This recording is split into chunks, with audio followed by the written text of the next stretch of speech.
పదవచనం అక్కడ రాయబడుతుంది, ఆయన చిత్తము పూర్ణముగా గ్రహించిన వారినై ప్రతి సత్కార్యంలోనూ సఫలమునందుచు దేవుని విషయమైన జ్ఞానము అభివృద్ధి పొందుచు అన్ని విషయములలో ప్రభువుని సంతోషపెట్టుటకు ఆయన ప్రజలుగా చాలా రాయబడుతుంది. దేవుని విషయమైన జ్ఞానమందు అభివృద్ధి పొందాలి. ఒకసారి మన యొక్క జీవితంలో ఆలోచన చేసినట్లయితే అభివృద్ధి అనేది చాలా అవసరమైనది. మానవుని యొక్క జీవితంలో అభివృద్ధి చాలా కీలకమైనది. మా పిల్లవాడు తీసుకున్నాడు, ఎప్పుడు కూడా ఒకే క్లాస్లో ఉన్నాడు అనుకోండి, ప్రమోట్ అవ్వకుండా ఎప్పుడు కూడా ఒకే క్లాస్లో ఉంటే తల్లిదండ్రులకి ఏ రకమైన తృప్తి అనేది. మనం చేసే పనిలో కూడా ప్రతి దినము కూడా అభివృద్ధి అనేది చూస్తూ ఉంటాం. వేళ 500 తీర్పు తెచ్చుకుంటే రేపు 600 తెచ్చుకోవాలని ఆశపడుతుంది. ఇక్కడ రాయబడుతుంది అభివృద్ధి. ఎక్కడ అభివృద్ధి అంటే దేవుని విషయమైన జ్ఞానమందు అభివృద్ధి పొందాలి. దేవుని జ్ఞానమందు మనము అభివృద్ధి పొందాలి. రెండోది రాయబడుతున్న అన్ని విషయములలో ప్రభువును సంతోషపెట్టినట్టు ఉంటున్నాడు. అన్ని విషయములలో మనము ప్రభుని సంతోషపరచాలి. మూడోది రాయబడుతుంది, ఆయనకు తగినట్లుగా నడుచుకోవాలి. ఆయనకి ఎలా ఇష్టమో, ఏ రకంగా నడిస్తే ఆయనకి ఇష్టపడతాడో మనం ఆయన తగినట్లుగా నడుచుకోవాలి. అంటే మన యొక్క జీవితంలో ఆధ్యాత్మికమైన పరిపక్వత అనేది, స్పిరిచువల్ అభివృద్ధి అనేది అవసరం. ఆధ్యాత్మిక పరిపక్వత. ఆ విధంగా మనము పరిపక్వత చెందిన వారిగా ఉండాలి. అంటే ఇక్కడ రాయబడుతుంది, దేవుని జ్ఞానమందు మనము అభివృద్ధి పొందాలి. దేవుని జ్ఞానమందు మనం అభివృద్ధి పొందాలంటే నిచ్చిన జ్ఞానం బట్టి సామెత 3లో రాయబడుతుంది, నీ స్వబుద్ధిని ఆధారం చేసుకోలేక, స్వబుద్ధిని ఆధారం చేసుకోకుండా దేవుని జ్ఞానమందు ఆధారపడాలి. పూర్ణ హృదయముతో దేవుని మీద ఆధారపడాలి. అంటే మనకున్న జ్ఞానం బట్టి కాదు, కానీ దేవుని యొక్క జ్ఞానము మన యొక్క జీవితంలో అభివృద్ధి అనేది పొందాలి. దేవుని యొక్క సన్నిధిలో ఉన్న మనము ఇక్కడ రాయబడుతున్నట్లుగా అన్ని విషయములలో మనము ప్రభుని సంతోషపరచాలి. అంటే ఏం చేయాలంటే 2 కొరింథీ 4:16 రాయబడుతుంది. మా భార్య పురుషుడు కృషిస్తున్నాను, ఆంతర్య పురుషుడు దినదినము నూతనపరచబడుతున్నాడు. మా భార్య పురుషుడు కృషించినను అంటున్నాడు. బాహ్యముగా మనం కృషించిపోయినప్పటికీ ఆంతర్యంలో ఉన్నవాడు మాకు దినదినము కూడా నూతనపరచబడాలి. ఒక ఓల్డ్ ఫెలో దగ్గర, ఒక ముసలాయన దగ్గరికి వెళ్ళి, తాతను పెళ్లి చేసుకుంటావా నువ్వు పెళ్లి చేసుకుంటావా అని అడిగితే అంటాడు, రే నాకు పిల్లలు ఉంటావా అంటాడు తప్ప నాకు ఈ వయసులో పెళ్లి అంటా ఏమంటాడు, నాకు పెళ్ళి అంటారు అంటాడు. నాకు అంటే ఐస్ అయిపోయిన వాళ్ళ కనబడుతున్నాడు, కానీ ఆంతర్యంలో ఉన్నవాడు అనుకుంటున్నాడు ఇంకో పెళ్లి చేసుకుంటే పోయిందే ఉందని, ఇంకో పెళ్లి చేసుకుంటే పోయిందే. అంటే ఇక్కడ రాయబడి బయట మన అంతా బలహీనమైనప్పటికీ ఆత్మలో మన దినదినము నూతన పరచబడాలి, అభివృద్ధి చెందాలి. అదే ఆధ్యాత్మికమైన పరిణామం. అదే మన విశ్వాస జీవితంలో అభివృద్ధి. అందుకే ఆ పౌరుడు కొలసీలకు రాస్తూ, దేవుని విషయమైన జ్ఞానమందు అభివృద్ధి పొందుచు అన్ని విషయములలో ప్రభువును సంతోష ఆయనకు తగినట్లుగా నడుచుకోవాలి అంటే మన ఆంతర్య పురుషుడు దినదినము నూతనపరచబడాలి. మన ఆంతర్య పురుషుడు దినదినం నూతనపరచబడాలి అంటే మనము ఆ యొక్క జీవితంలో స్పిరిచువల్ గా మనం పరిపక్వత చెందిన వారు, ఆధ్యాత్మికమైన పరిపక్వత అనేది ఆధ్యాత్మిక పరిపక్వత అనేది అవసరము అన్నట్లయితే మనం ఎటువంటి వారిగా ఉండాలి. ఎందుకంటే దావీదు అంటున్నాడు తన యొక్క 51వ కీర్తన రాయబడుతుంది, పాపములో ఉన్న తల్లిదండ్రుల గర్భమును ధరించింది, పాపములో నేను పుట్టిన వాడు, పాపములో నేను జీవిస్తున్నాను. కాబట్టి మనం ఆధ్యాత్మిక పరిపక్వత రావాలి అంటే మన మీద ఉన్న ఆ పాప భారముల నుండి మనం బయటికి రావాలి. చూడండి, బొగ్గప్పుడు 3వ అధ్యాయం 2వ వచనం చూద్దాం. ఫస్ట్ సంబంధులై ఉండడం వలన ఇప్పుడు మీరు బలహీనులై ఉన్నవారు. ఇక్కడ రాయబడి వచ్చింది, మీరు ఇంకను శరీర సంబంధులై ఉండడం వలన ఇప్పుడు మీరు బలహీనులుగా ఉంటే మనం దేవుణ్ణి స్తుతించలేము. బలహీనులుగా ఉంటే మనం ప్రభులో పరిపక్వత చెందిన వారిగా ఉన్నాం. బలహీనంగా ఉన్నట్లయితే మనం ప్రభువునకు తగినట్లుగా మనం నడుచుకోలేము. అంటే మన బాహ్యముగా బలహీనమైనప్పటికీ ఆంతర్యములో అభివృద్ధి అనేది అవసరం. మన విశ్వాస జీవితంలో దినదినము అనేది అభివృద్ధి అవసరం. అంటే ఇక్కడ రాయబడుతుంది, మీకు బలము చాలకపోయినందున పాలతో నేను మేము పెంచింది కానీ అన్నం కాదు. అప్పుడే పుట్టిన వారికి అన్నం పెట్టం. ఒక 6 సంవత్సరాలకు వచ్చినాక ఆయనకి అన్నం అంటే ఎలా ఉంటుందో కూడా తెలియదు. అప్పుడు అంటే ఉంటా వాడు వెంట మొదలెట్టిన తర్వాత అరే ఈ ఆకలి ముద్ద చాలా బలమే ఆకలి. ఎందుకంటే బలం అని చెప్తేనే వాడు తెస్తాడు కదా. కాబట్టి ఇక్కడ రాయబడి వచ్చింది, అన్నంతో నేను మిమ్మల్ని పెంచలేదు, పాలతోనే పెంచాను. ఎందుకంటే మన శరీరంలో బలహీనులుగా ఉంది. శరీరంలో బలహీనంగా ఉన్నప్పుడు అంటూ ఉంటారు, వాడి గుడ్డు పాలు పెట్టవచ్చు. మన శరీరం లేకుండా పడుతున్నారు, బలహీనులుగా బక్కగా కనబడతారు. బక్క చిక్కిపోయారు. ఇప్పుడు బక్క చిక్కిపోయే వాడికి లావు రావాలంటే ఏం చేయాలి? పొద్దున్న సాయంత్రం గుడ్డు పాలే ఏం చేయాలి చెప్పాలి. గుడ్డు పాలు అంటే ఆ వయసు తగినట్టుగా బలమైన ఆహారాన్ని పెట్టాలి. ఇక్కడ రాయబడి వచ్చింది, మనము శరీర విషయములలో బలహీనులం. ఇలా అంటున్నట్టు వచ్చినప్పుడు మీరిద్దరూ శరీర సంబంధులై ఉండటం వలన బలహీనంగా ఉన్నారు. శరీర సంబంధిగా ఉండటం వలన బలహీనంగా ఉన్నారు. ఏంటా శరీర సంబంధం అంటే పాపం. పాపం వల్ల వచ్చి జీతం మరణం. ఎందుకంటున్నాడు, పాపములో ధరించింది, పాపములో నేను పుట్టినవాడు, పాపములో నేను జీవిస్తున్నాను. కాబట్టి ఆ పాప భారం మన మీద ఉండకూడదు. కాబట్టి అవే ఫ్రమ్ సిన్, పాపము దూరముగా ఉండాలి. చూడండి, అక్కడ రాయబడి వచ్చింది, పాపం 1వ వచనంలో, సహోదరులారా మనుషులతో నేను మాట్లాడే మీతో మాట్లాడలేకపోతుంది, శరీర సంబంధమైన మనుషులే అని క్రీస్తునందు పసిబిడ్డలే అని నేను మీతో శరీర సంబంధి అయిన మనుషుల వల్ల అని మీతో మాట్లాడుతున్నాను. అంటే శరీర సంబంధిగా ఉండి బలహీనంగా ఉన్నట్లయితే మన ప్రభు జ్ఞానం మనం అభివృద్ధి. బలహీనంగా ఉన్నట్లయితే ప్రభుకు నచ్చినట్లుగా మనము ప్రవర్తించలేము. ఇప్పుడు ఏం చేయాలంటే మనము డిఫాల్ట్ ఫ్రమ్ సిన్, పాపములకు దూరముగా ఉండాలి. కలకలాస్తు పత్రిక 5వ అధ్యాయం 1వ వచనం చూద్దాం. కలకను కాడి కింద చిక్కుకొనకుడి అంటే దాస్యం అనే కాడి కింద మీరు మళ్ళా చిక్కుకోవడం. దాస్యం అంటే పాపం తీసి రాయబడిచింది, మనము మళ్ళా ఆ పాపం కింద ఉంటుంది. ఎందుకంటే దాని నుంచి మనము స్వాతంత్రం పొందుకున్న వారిలో ఉన్నాం.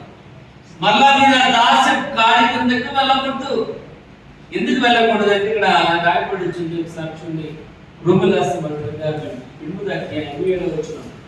ఆ శరీరానుసారమైన మనస్సు దేవునికి విరోధమైనది. ఏంటంటే శరీరానుసారమైన మనస్సు, బలహీనమైన మనస్సు దేవునికి విరోధం, దేవునికి విరోధమైనది.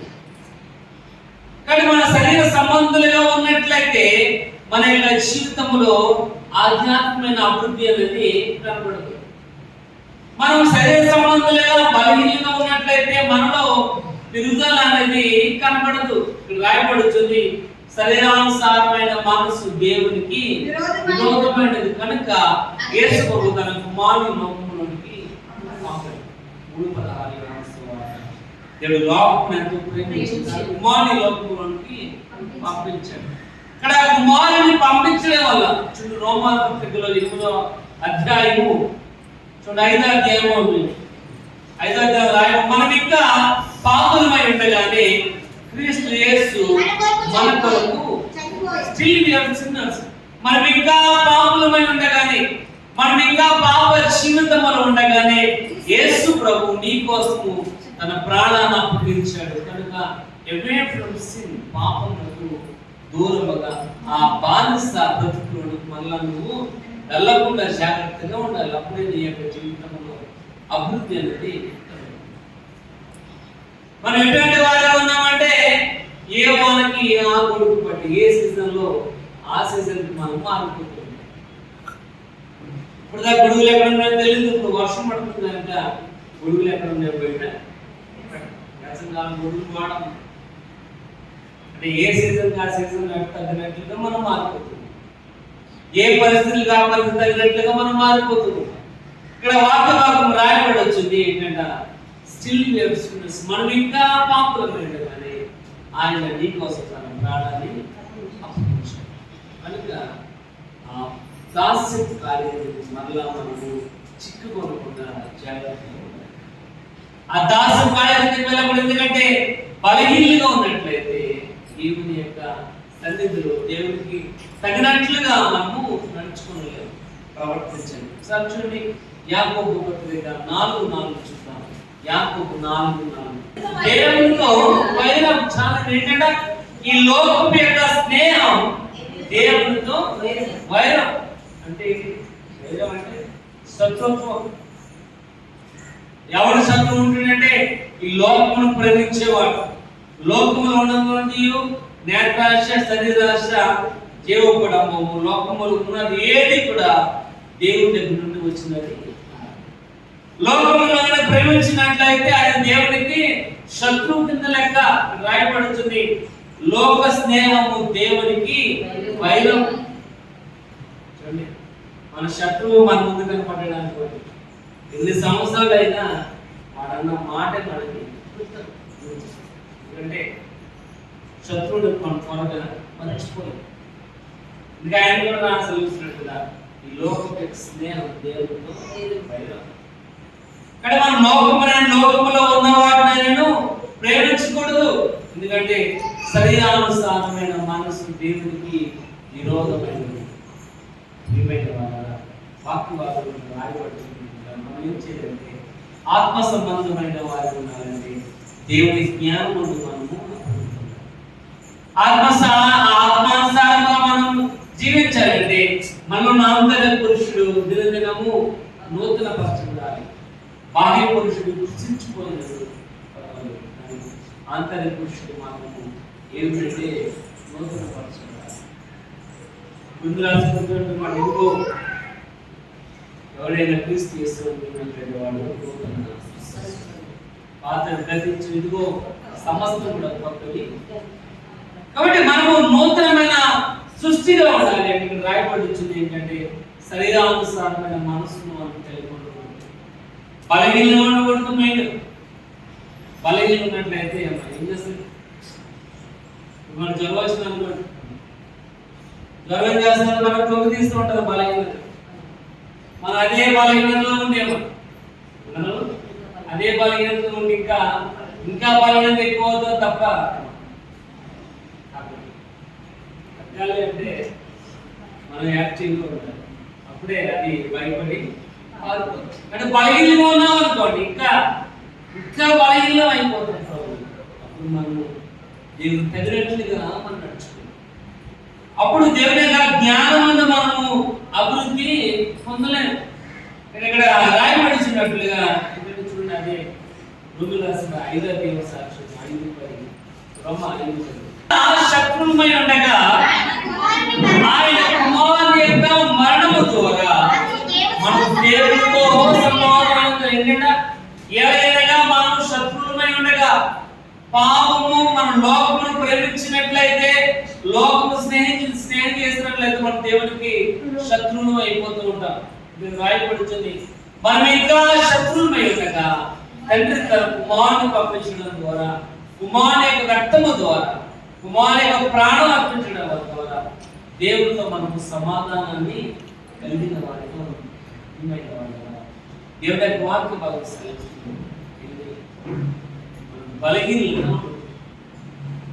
బలహీనంగా ఉండకూడదండి. ఆ పాప భారం మన మీద ఉండకూడదని వేసుకొని లోకంలోకి వచ్చాడు. నీకోసం తన ప్రాణాన్ని, నీకోసం తన జీవితాన్ని త్యాగం చేసిన వాడు కనబడుతున్నాడు. ప్రియమైన వాళ్ళకి రాయబడుతుంది ఏంటంటే పాపము దూరముగా ఉండాలి. రెండవ వచనంలో వీరెక్కను సరైన సంబంధం లేకుండా మీరు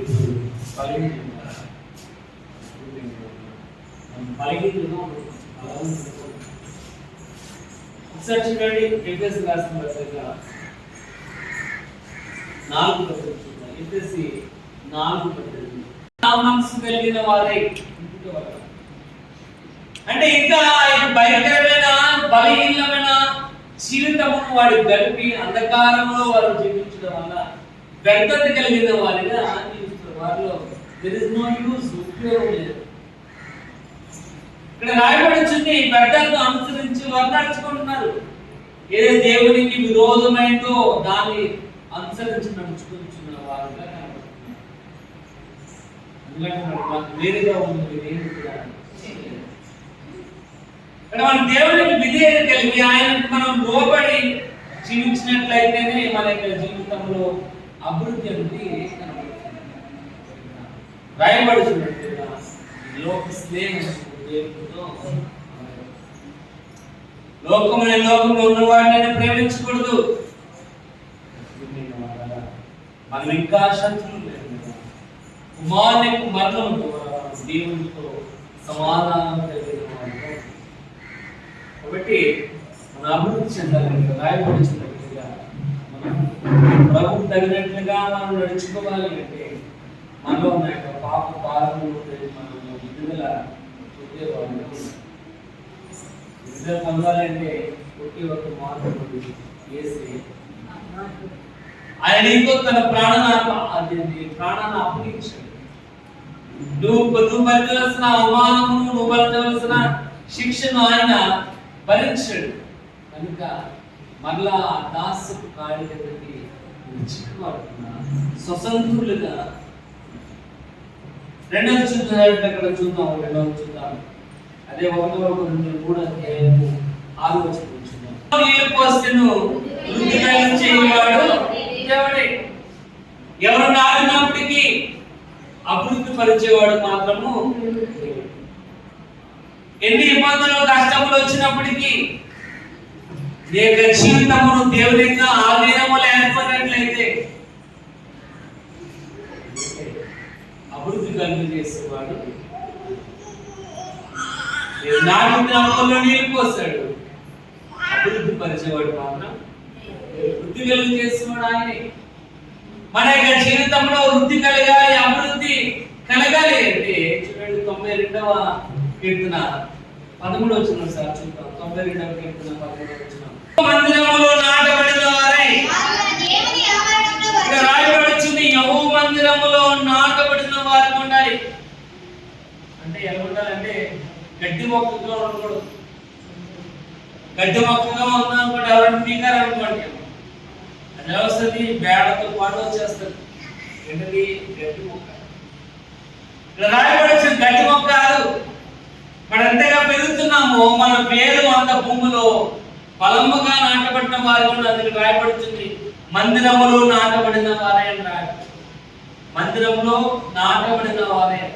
నాటబడింది కంటే మొక్క, నాటబడింది అంటే అప్పుడు వేసిన మొక్క ఏంటి కదా. నాటబడిందంటే ఎన్నో సంవత్సరాలు ఉంటుంది. వేసినది మొక్క, వేసిన మొక్క ఇంటికి వచ్చేస్తుంది. కానీ నాటబడింది పీకాలి అంటే మనం చాలా ఇక్కడ రాయబడిన మనం మన జీవితంలో ఆధ్యాత్మిక పరిపక్వత కలగాలి అంటే ఫోకస్ అంటూ దేవుడి వైపు మనం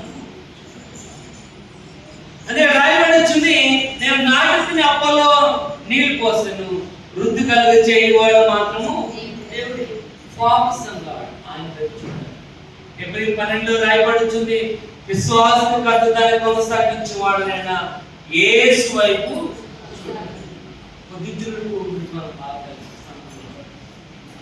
సూర్యుడు లేకపోయినట్లయితే వాల్యూ అనేది, సూర్యుడు లేకపోయినట్లయితే ఆ యొక్క మొక్క ఆహారాన్ని తయారు చేసుకోలేదు.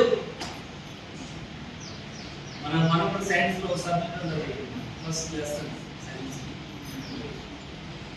కిరణజన్య సంయోజన అంటే సూర్యుడి ద్వారా మొక్కలు ఏం చేస్తుంటే ఆహారాన్ని తయారు చేస్తాయి.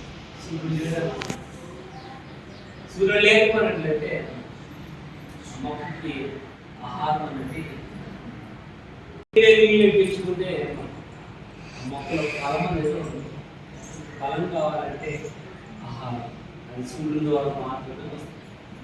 ఇక్కడ రాయబడినట్లుగా వృద్ధి కలుగు చేయవాడు దేవుడే. ఫోకస్ అన్నాడు.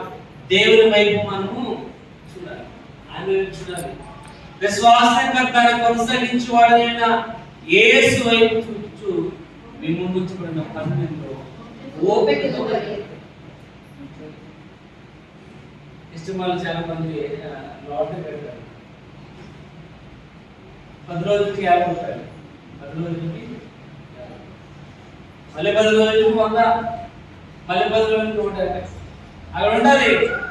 50 పెడితే ఈ బహుమతి, 100 పెడితే ఈ బహుమతి, 150 పెడితే ఈ బహుమతి. ఆ బహుమానం చూసి మనం కడతాం తప్ప మనం చెప్పిన మాట బట్టి మాత్రం ఇక్కడ మనం ముందుంచబడ్డ ఆ బహుమానం చూసే అంటే రాయబడింది. ముందుంచబడిన పందెములో ఓపికతో పరిగెత్తాలి అంటే ఫోకస్ అన్నమాట. దేవుని వైపు చూడాలి అంటే నీ మీద భారం అనేది ఉండకూడదు. అందుకే రాయబడింది మత్తయి వార్తలో ప్రయాస భారం మోసుకునే సమస్యల కాబట్టి మన పాప బాధను ప్రభు దగ్గర పెట్టి ఆయన వైపు మనం గురికెళ్ళి చూసుకోవాలి. అపొస్తలుల పేతురు యోహాను దేవాలయం నుంచి వస్తున్నప్పుడు ఆ గుడ్డి భిక్షగాడు చూశాడు. 7వ వచనం ఒకసారి అంతటి పేతురు వెండి బంగారం మా వద్ద లేవు కానీ మాకు కలిగినదే నీకు ఇస్తున్నాం. నజరేయుడైన యేసు నామములో నడవమని. నజరేయుడైన వెండి బంగారం మా వద్ద లేవు అక్కడ రాయబడుతుంది. వారి వద్ద ఏమైనా దొరుకునేమో దాన్ని ఏం చేస్తున్నట్ట ఆసక్తితో కనిపెడుతున్నాడు. మనం కూడా దేవునికి వారికి సెలవిస్తుంది. మనం కూడా మన యొక్క జీవితంలో ఆధ్యాత్మిక పరిపక్వత అనేది అభివృద్ధి అనేది కావాలి అంటే ఫోకస్ అన్నమాట. దేవుని వైపు మనము దేవుని వైపు రాయబడుతుంది. నేను నాటిన అప్పలో నీళ్లు పోస్తాను, వృద్ధి కలుగు చేసేవాడు మాత్రం దేవుడే. ఆయన మొదటి ఒకసారి చూడండి. జెర్మియా 17వ అధ్యాయము 8వ వచనం. 17వ అధ్యాయము 8వ వచనం. చెట్టు వలె ఉండెను, అది కాలంలో ఎవరను దాని వేరు తన్నును, గంట కలిగినను భయపడదు, తన ఆకు పచ్చగాను, వర్షము లేని సంవత్సరమున చింతనున్నదు. ఎవడు ఎవరైతే యేసు మీద దృష్టి కలిగిన వాడిగా ఉంటాడు. చూడండి 1వ కీర్తన 2వ వచనం రాయబడుతుంది. చూడండి, దేవరాత్మను ధ్యానించేవాడు ధన్యుడు, అతడు నీటిదారుల వారను నాటబడిన మొక్క వల్ల ఉంటాడు. ఎవరైతే అతను దేవుని మీద దృష్టి కలిగినవాడు, దేవుని మీద ఆధారపడినవాడు, ఇక్కడ రాయబడుతుంది వాడు భయపడడం అని రాయబడుతుంది. తన వేలు తన్నులు నీటి కాలం వారు నాటబడిన మొక్క వల్ల ఉంటాడు. తన ఆకు వాడుతూ పచ్చగా ఉంటాడు. వర్షం లేని సమయమున భయపడదు. తన కాపు ఎవరంటే వీళ్ళు దేవుని మీద దృష్టి కలిగిన ఫాల్స్ అంటే ఈ జీవితంలో అభివృద్ధి కలుగజేసేవాడు. ఆయన అభివృద్ధి కలుగజేసేవాడు కనుక మనము ఆధ్యాత్మికమైన అభివృద్ధి అనేది కలగాలి అంటే రాయబడుతుంది ఫోకస్ ఆన్ గాడ్. దేవుని వైపు దృష్టి కలిగిన వాడు. చూడండి సామెతలు 4:25. సామెతలు 4:25. నీ కనులు ఇటు అటు చూడక, నీ కళ్ళరెప్పలు నీ ముందర సూటిగా ఆను చూడక. ఇక్కడ రాయబడుతుంది ఇటు అటు చూడక. నీ కనులు ఇటు అటు చూడక. మనం ఏదన్నా మాట చెప్పినప్పుడు ఇటు అటు చూస్తున్నాం, ఇటు అటు చూస్తున్నాం అనుకో, నేను చెప్పిన మాట మీరు వినట్లేదన్నా మీరు అందరూ ఎంత చూస్తారు కానీ అమ్మా మీరు వింటున్నారంటే గ్యారంటీ అనేది అందరూ ఎంత చూస్తున్నారు కానీ ఏం వింటున్నారో కూడా తెలియట్లేదు. నాకు అర్థమవుతుంది మీ మైండ్ చూస్తున్నాను ఇంకా కానీ నేను చెప్పేది లోపలికి అర్థం లేదు. ఇక్కడ రాయబడి మీ కన్నులు ఇటు అటు చూడక ఏం చేయాలంట? నిదానించి చూడాలి, తిన్నగా చూడాలి. ఇటు అటు చూడకూడదు. ఇటు అటు చూడకుండా ఏం చేయాలి? ఐ కాంటాక్ట్ గా నువ్వు ఉండాలి. ఎప్పుడైతే మనం మాట్లాడుతున్నాము ఏం ఉండాలి? ఐ కాంటాక్ట్ ఉండాలి. పండుగ మాట్లాడుకోవాలి. ఇప్పుడే నేను చెప్పింది వినగలుగుతున్నాను, నువ్వు చెప్పింది నేను అర్థం చేసుకోవాలి. రాయబడి నీ కన్నులు ఇటు అటు చూడక నిదానించి చూడాలి. యేసు వైపు నిదానించి చూడాలి. అంటే అభివృద్ధి కలుగజేసేవాడు, వృద్ధి కలుగజేసేవాడు ఆయన. ఒకసారి చూడండి 1 కొరింథీ 15:2 చూద్దాం. 15 దానియందు నిలుచున్నారు, మీ విశ్వాసం వ్యర్థమైతేనే గాని ఏ ఉపదేశ రూపముగా సువార్త మీకు ప్రకటించును ఆ ఉపదేశం నువ్వు గట్టిగా పట్టుకోవచ్చాలంటే ఏంటంటే ఏ ఉపదేశం ద్వారా నువ్వు రక్షింపబడి ఉన్నావో, ఏ ఉపదేశం ద్వారా నీ యొక్క జీవితము మారిందో, ఏ ఉపదేశం నువ్వు వింటున్నావో ఆ ఉపదేశం ఏం చేయాలంట? గట్టిగా పట్టుకోవాలి. ఏం చేయాలంట? గట్టిగా పట్టుకోవాలి. మనం అంటూ ఉంటాం మా అబ్బాయి చేతులు, మా అబ్బాయి చేతులు జారు చేతులు, జారు చేతులు ఏమైనా పడుతున్నారు అంటాడు. జాగ్రత్త లోపల పడిపోతారు. ఎందుకంటే ఆ చేతులు ఏం చేతులు అయ్యి జారు చేతులు, గట్టి చేతులు. ఇక్కడ రాయబడిన మాట ఏంటంటే నువ్వు ఏ ఉపదేశమునైతే విన్నావో, ఏ వాక్యం అయితే విన్నావో, ఏదైతే జీవితమును మార్చుతాను గట్టిగా పట్టుకోవాలి. అంటే దేవుని యొక్క వాక్యాన్ని నువ్వు పట్టుకోవాలి. దేవుని యొక్క వాక్యం నిరంతరము జాగ్రత్తగా దేవుని యొక్క వాక్యం, దేవుని యొక్క వాక్యము ఆయన శిలువ మరణ పునరుద్ధానములను జ్ఞాపకం చేస్తుంది. దేవుని యొక్క వాక్యం, ఆయన వాక్యం ఏ విధంగా పుట్టాడు, ఏ విధంగా పుట్టగల కారణం ఏంటి, నీ కోసం ఎందుకు చనిపోయాడు, ఎందుకు మరణం చేయి తిరిగి లేచాడు, ఎందుకు ఆయన మళ్ళా రాబోతున్నాడు. నువ్వు విన్నావు. ఆ విన్న ఉపదేశములను, సువార్తను గట్టిగా పట్టుకోవాలి. అంటే ఫోకస్ అంటారు. దేవుని మీద దృష్టి కలిగిన వాళ్ళు. ఒకటి పాపమును దూరంగా ఉండాలి. ఫోకస్ అంటారు. దేవుని మీద దృష్టి కలిగిన వారిగా ఉన్నట్లయితేనే ఈ యొక్క పరిస్థితుల్లో చెప్పినట్లుగా దేవుని యొక్క జ్ఞానవంతులు అభివృద్ధి పొందుతుంది, దేవుని సంతోషపరుస్తున్నావు, దేవుని యొక్క మార్గములను దేవునికి ఇష్టమైన మార్గములను నడగలుగుతున్నారంటే ఫోకస్ అని దేవుని మీద దృష్టి తీసుకున్నాం. 3వ చూద్దాం. 7వ వచనం. 1 కలిగించే దేవునిలోనే కానీ నాటు వానిలోనైనను నీళ్లు పోయి వాళ్ళైనను ఏమీ ఇక్కడ రాయబడుతుంది. వృద్ధి కలిగించేవాడు దేవునిలోనే కానీ నాటు వానిలోనైనను నీళ్లు పోసే వాళ్ళైనను ఏమి కూడా లేదు. అంటే all credit goes to God only. నీ యొక్క జీవితంలో ప్రతిదీ కూడా దేవుని యొక్క కృప వలనే all credit goes to God. అంటే అన్ని ప్రభావం నీ యొక్క జీవితంలో ఏం జరిగినప్పటికీ దేవుని యొక్క దయ వలనే, కృప వలనే, దేవుని వలనే. ఎందుకంటే వాక్య భాగం రాయబడి చూడండి, రోమీయులకు రాసిన పత్రిక 4వ అధ్యాయం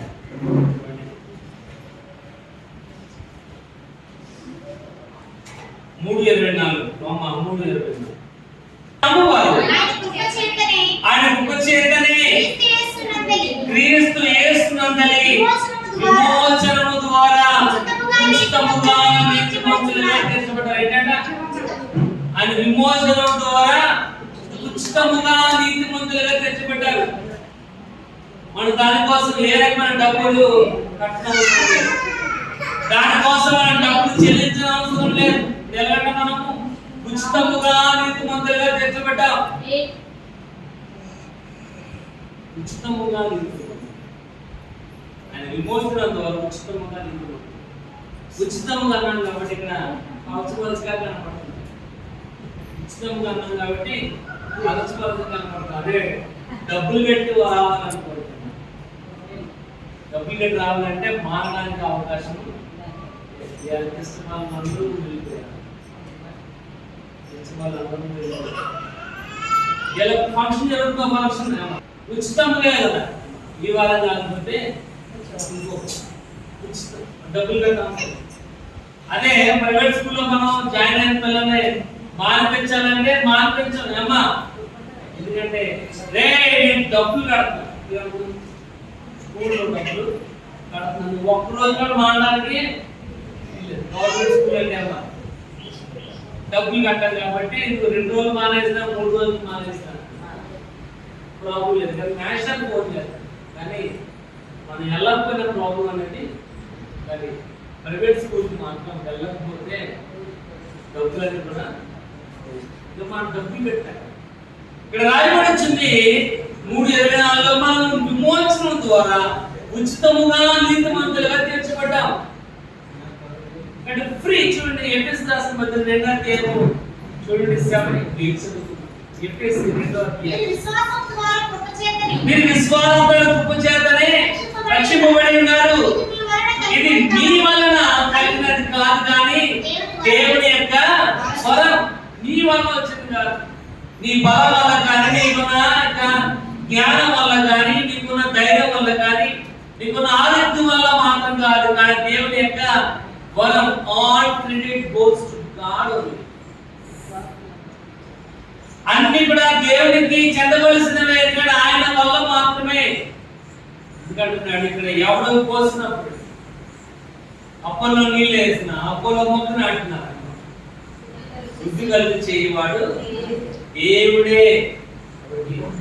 క్రెడిట్ అంతా కూడా, ఈ గణప అంతా కూడా దేవుడికి చెందాలి. చూడండి 1వ ఉంది, అది 1వ అధ్యాయం 31 వచ్చిన 1:31.